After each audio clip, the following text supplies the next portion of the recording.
ನಮಸ್ತೆ ಬೆಂಗಳೂರು. ಕರ್ನಾಟಕ ರಾಜ್ಯ ಸರ್ಕಾರ ಮತ್ತೊಮ್ಮೆ ದಿನಾಂಕ 20/2/26ರಂದು ಗ್ರೇಟರ್ ಬೆಂಗಳೂರು ಪ್ರಾಧಿಕಾರವನ್ನು ಪರಿಷ್ಕರಿಸಿ ಪುನರ್ರಚಿಸಿ ಆದೇಶ ಮಾಡಿದ್ದಾರೆ.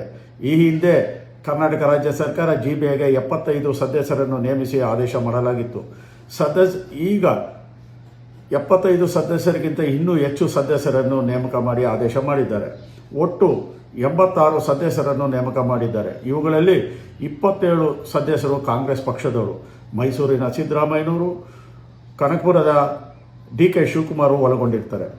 29 ಸದಸ್ಯರು ಬಿಜೆಪಿ ಪಕ್ಷದವರು, 2 ಸದಸ್ಯರು JDS ಪಕ್ಷದವರು, 23 ಸದಸ್ಯರು IAS ಅಧಿಕಾರಿಗಳು ಮತ್ತು ಟೌನ್ ಪ್ಲಾನಿಂಗ್ ಇಂಜಿನಿಯರ್,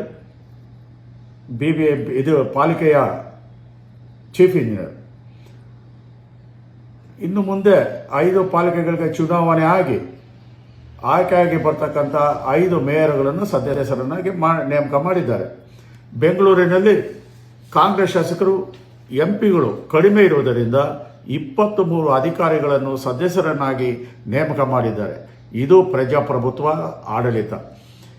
ಇದರಲ್ಲಿ ಯತೀಂದ್ರ ಸಿದ್ದರಾಮಯ್ಯ ಅವರನ್ನು ಯಾವ ಮಾನದಂಡದಲ್ಲಿ ಸದಸ್ಯರನ್ನಾಗಿ ನೇಮಕ ಮಾಡಿದ್ದಾರೆ ಎಂಬುದು ಗೊತ್ತಿಲ್ಲ. ಪ್ರಜಾಪ್ರಭುತ್ವದಲ್ಲಿ ಚುನಾಯಿತ ಪ್ರತಿನಿಧಿಗಳು ಶಾಸನ ಮಾಡುವವರು, ಪಾಲಿಸಿ ಮೇಕರ್ಸ್. ಚುನಾಯಿತ ಪ್ರತಿನಿಧಿಗಳು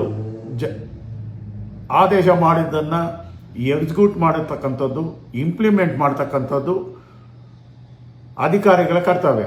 ಆದರೆ ಜಿಬಿಎ ಆಡಳಿತ ಮಂಡಳಿಯಲ್ಲಿ ಚುನಾಯಿತ ಪ್ರತಿನಿಧಿಗಳಿಗೆ ಮತ್ತು ಅಧಿಕಾರಿಗಳಿಗೆ ಒಂದೇ ಸ್ಟೇಟಸ್ ನೀಡಿದ್ದಾರೆ. ಇದು ಪ್ರಜಾಪ್ರಭುತ್ವದ ಆಡಳಿತ. Greater Bengaluru authority greater London ಅಥಾರಿಟಿಯ ಕಟ್ ಅಂಡ್ ಪೇಸ್ಟ್. ಆದರೆ ಲಂಡನ್ನಲ್ಲಿ ಮೇಯರಿಗೆ ಹೆಚ್ಚಿನ ಅಧಿಕಾರ ನೀಡಿದ್ದಾರೆ. ಬೆಂಗಳೂರಿನಲ್ಲಿ ಮಾನ್ಯ ಮುಖ್ಯಮಂತ್ರಿಗಳಿಗೆ, ಮಂತ್ರಿಗಳಿಗೆ, ಎಂಪಿಗಳಿಗೆ, ಶಾಸಕರಿಗೆ, ಅಧಿಕಾರಿಗಳಿಗೆ ಅಧಿಕಾರ ನೀಡಿದ್ದಾರೆ. ಇದು ಪ್ರಜಾಪ್ರಭುತ್ವದ ಆಡಳಿತ. ಶ್ರೀ ರಾಹುಲ್ ಗಾಂಧಿ ಅವರು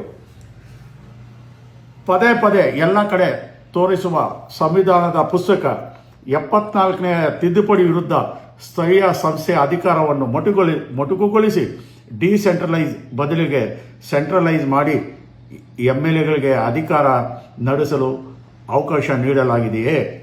ಇದು ಸಂವಿಧಾನ ವಾರಸುದಾರರ ಆಡಳಿತ. ಜೈ ಬೆಂಗಳೂರು. ಇನ್ನಷ್ಟು ಹೆಚ್ಚಿನ ಮಾಹಿತಿಗಾಗಿ ಫಾಲೋ ಮಾಡಿ ಬ್ರಿಗೇಡ್ ನ್ಯೂಸ್ ಕನ್ನಡ.